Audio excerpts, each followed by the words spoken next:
Bismillahirrahmanirrahim. Assalamualaikum warahmatullahi wabarakatuh. Kita melanjutkan kembali pelajaran kita, pelajaran fikih kitab Safinatun Najah. Faslun ay hadza faslun utawi kiyon fasal suci fi bayani furudil ghusli ing dalem mertelake pira-pira fardune wudu lafadz ghusli ini ketika dia bidhamil ghain itu artinya mandi, dan ketika dia dengan bi fathil ain ghusli itu artinya membasuh. Furudul ghusli utawi pira-pira fardune wudu iku isnan ono loro. Fardunya wudu ini hanya ada dua, an-niyatu suci niat wa ta'mimul badani lan maratani badan bil ma'i kelawan banyu.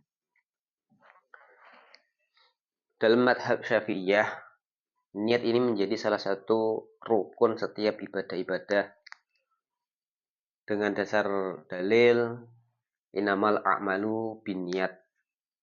Maka para ulama Jawa, para ulama yang mengikuti madhab Syafi'iyah biasanya mengartikan innamal a'malu binniyat sebagai innamal a'malu utawi angin pestine utawi kesahane niat kesahane pira-pira amal iku biniyati kelawan pira-pira niat. Sahnya amal ini tergantung pada niatnya, sehingga dalam madhab Syafi'iyah setiap ibadah ini rukun pertama itu pasti niat. Mandi wajib, mandi ketika mandi sunnah, ketika mandi biasa itu tidak memerlukan niat. Ketika mandi sunnah untuk mendapatkan kesunahan itu memerlukan niat. Ketika mandi wajib itu hukumnya wajib niat. Ketika tidak niat maka tidak akan sah. Niat mandi ini harus dilakukan ketika pada basuhan pertama, terserah basuhan yang mana saja. Boleh ketika dari atas, boleh ketika dari tengah, boleh dari bawah. Basuhan pertama yang mana saja itu adalah saat dimana kita harus membarengkan atau harus mulai melafadzkan niat di dalam hati.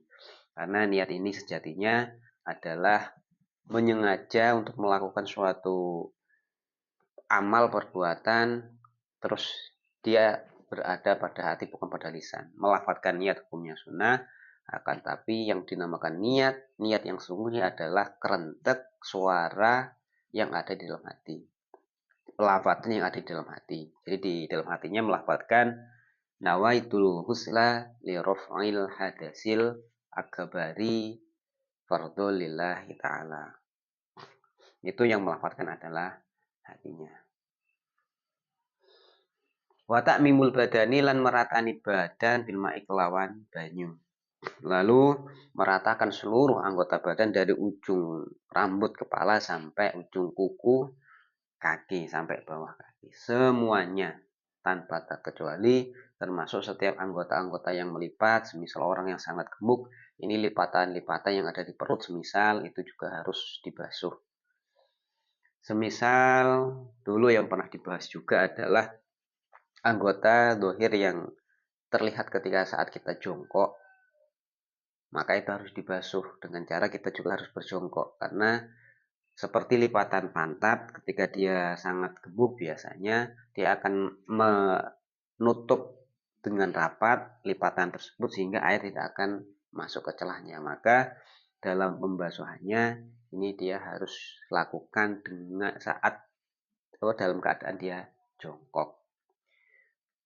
Terus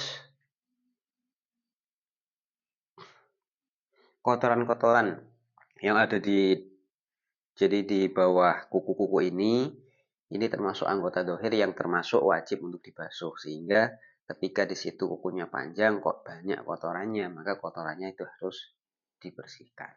Maka kotorannya harus dibersihkan, karena itu bisa mencegah air untuk bisa sampai ke kulit sehingga nanti tidak bisa menyempurnakan takmimul badan bilma, maka nanti airnya tidak sempurna, tidak merata ke seluruh anggota badan.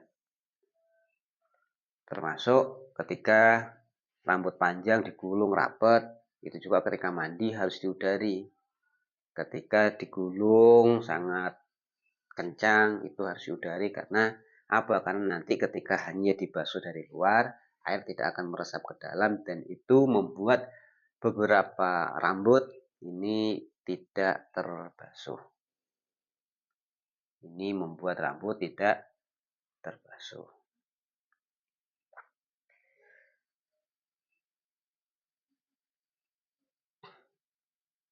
Mungkin itu saja. Semoga bermanfaat. Assalamualaikum warahmatullahi wabarakatuh.